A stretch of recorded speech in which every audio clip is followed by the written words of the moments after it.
Hello guys, welcome to my new blog. स्वागत है आप सभी का एक और नए ब्लॉग में। और देखिएगा, मैं कपड़े डाल के गई थी नीचे, कुछ काम कर रही थी, वैसे ही बहुत सारे बंदर आ गए तो मुझे बिना चुन्नी के ही भागना पड़ा ऊपर, क्योंकि कपड़े नहीं तो ये फाड़ देते हैं। और देखो चारों तरफ बैठे पड़े हैं बहुत सारे, और ये इतना लड़ते हैं, ऐसे मुझे फांस के रस्सी में कपड़े डालने पड़ते हैं, नहीं तो फाड़ देते हैं। और बहुत जोर से लड़ने लगे थे। बंदरों की जब लड़ाई होती है तो भागना ही बेहतर रहता है, क्योंकि कोई पता नहीं कब किधर से आके कूद जाएं। और बहुत सारे मोटे मोटे भी आते हैं, और जबकि मैं छत पे जल्दी बिना चुन्नी के नहीं आती हूँ, लेकिन फिर भी अचानक से भाग के आना पड़े मुझे। और देखो चारों तरफ बैठे पड़े हैं, और ऊपर छत पे भी। तो मुझे कपड़े फांस के डालने में काफ़ी टाइम लग जाता है, और जब मैं उतारने आती हूँ जब भी रस्सी से एक एक कपड़ा निकालना पड़ता है, लेकिन ऐसे फाड़ नहीं पाते हैं बंदर, और ना ही ले जा पाते हैं। फिर भी काट देते हैं थोड़ा बहुत। तो चलिए नहा लेती हूँ। और इधर नहाने के बाद देखिए, मैं काफ़ी टाइम पहले ही किचन में आ गई थी, खाना भी बना लिया था। वीडियो शूट नहीं किया था, क्योंकि क्या है ना कि बंदर आते फूल ले जाते, वैसे भी पहले ले गए तोड़ दिया, तो इसी डर की वजह से मैंने क्लिप नहीं बनाई थी। और हस्बैंड जी बच्चों के लिए का थाली तो लगा दी है मैंने, क्योंकि संडे का दिन है तो वो भी घर पे ही हैं।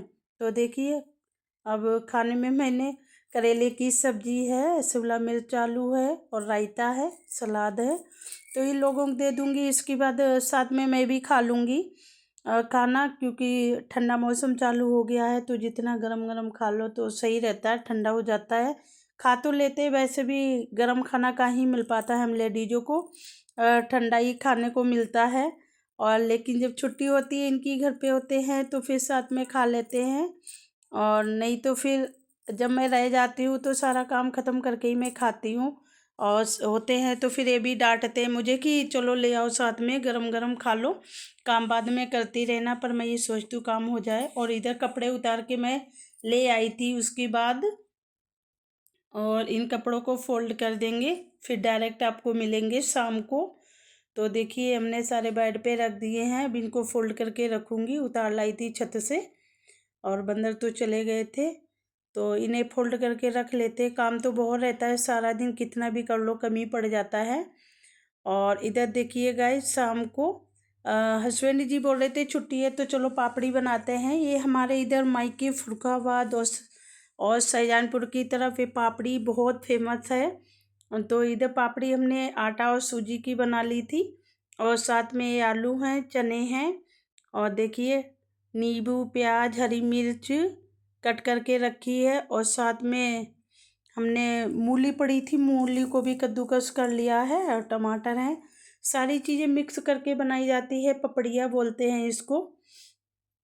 खाने में बहुत टेस्टी लगती है, यहाँ पे मिलती नहीं है, फिर भी मैं क्या करती हूँ, जब भी खाने का मन होता है तो घर में ही बना लेती हूँ, क्योंकि हमारे यहाँ पे नहीं मिलती है। ये परमल है, हसबैंड जी बोल रहे थे इस बार परमल भी डालेंगे, वैसे परमल नहीं डालते हैं। तो देखिए, हस्बैंड जी बना रहे हैं, बोल रहे थे मैं बनाता हूँ तुम बैठो। तो चलिए, आज मेरे हस्बैंड जी खिलाएंगे। वैसे भी इनकी छुट्टी होती है, मन होता है तो ये बना लेते। और इसमें सारी चीज़ें थोड़ी थोड़ी डाल ली हैं, दही भी डाला है। अब ये नींबू निचोड़ रहे हैं, क्योंकि दही भी डालो तो टेस्ट लगता है, और थोड़ा बहुत दही भी डालते हैं ना तो खट्टापन आ जाता है। और मैं वॉइस ओवर कर रही हूँ, मेरे मुंह में पानी आ रहा है पपड़िया देकर, क्योंकि मैं पपड़िया की बहुत शौकीन हूँ। मैं जब भी मायके जाती हूँ, बस स्टॉप पे उतरती हूँ, सबसे पहले पापड़ी खाती हूँ, उधर से जब आती हूँ पापड़ी खा के फिर ससुराल को आती हूँ, मुझे बहुत पसंद है। तो देखिए, हस्बैंड जी बना रहे थे, और सारी चीज़ें इन्होंने मिक्स कर ली हैं। और लास्ट में पापड़ी होती है, वो मीस के डाली जाती है। इसमें आप क्या डालोगे तो ये गल जाती है, इसीलिए सबसे लास्ट में मीस के डाली जाती है बारीक करके। पापड़ी खाने के बाद देखिए, इधर मैं डायरेक्ट मिल रही हूँ आपसे। सुबह मेरा मूड इतना ख़राब हो गया कि ही बताएं, मेरे बालों की कंडीशन देखो। और सब क्या बताएं, घर गृहस्थी में एक चीज़ के लिए सोचती हूँ, दूसरा कांड हो जाता है, तो दिमाग बहुत ज़्यादा ही ख़राब हो जाता है कि क्या करें क्या ना करें। बहुत दिमाग ख़राब हो गया। दिमाग तो मेरा रात में ही ख़राब हो गया था, पर क्या करूँ, नींद इतनी ज़्यादा थी, सो गए। और टेंशन लगी है, क्या करें। उधर सूर्यान से तैयार हो रहा है, स्कूल वैन आने वाली है इनकी। तो देखिए, दिखाती हूँ, इस तरीके का बेड टूटा है हमारा। और हम सभी लेटे हुए थे, सोते सोते टूटा, ऐसा कि हम चार के चारों नीचे फिसल के आ गए।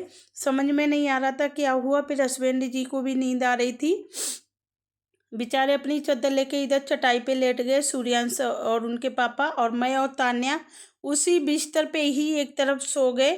हालांकि पिलाई नीचे ज़मीन पे रख गई थी, सोचा अब रात को किधर इधर उधर करना, चुप से सो जाओ, सुबह देखेंगे जो होगा। तो उसमें उसी में लेट गए। एक तो मुझे हंसी बहुत आ रही थी और दुख भी बहुत हो रहा था। ऊपर से तान्या बोल रही थी मम्मी आप मोटी हो इसलिए टूट गया, क्योंकि वैसे इधर साइड पे इनके पापा लेटते हैं, क्योंकि वैसे लेटते हैं तो नहीं लेट पाते हैं, बेड़े बेड़े लेटते हो, हम चारों लेट जाते हैं। और कल पहली बार मैं लेटी थी तो ये हालत हुई है, तो क्या कर सकते हैं। इधर सूर्यांश देखिए जूते पहन रहा है, इनकी बहन वाले भैया आ गए, और मेरा मूड देख के मेरे पतिदेव मुझे हंसाने की कोशिश कर रहे थे। देखिए कैसी नौटंकी करते हैं अकेले में, तो क्या बताएं, जल्दी तो कोई टेंशन निकलती नहीं है। अब क्या कर सकते हैं। और गाजी शिक्षक साहब वीडियो एंड करेंगे। Bye bye, thank you.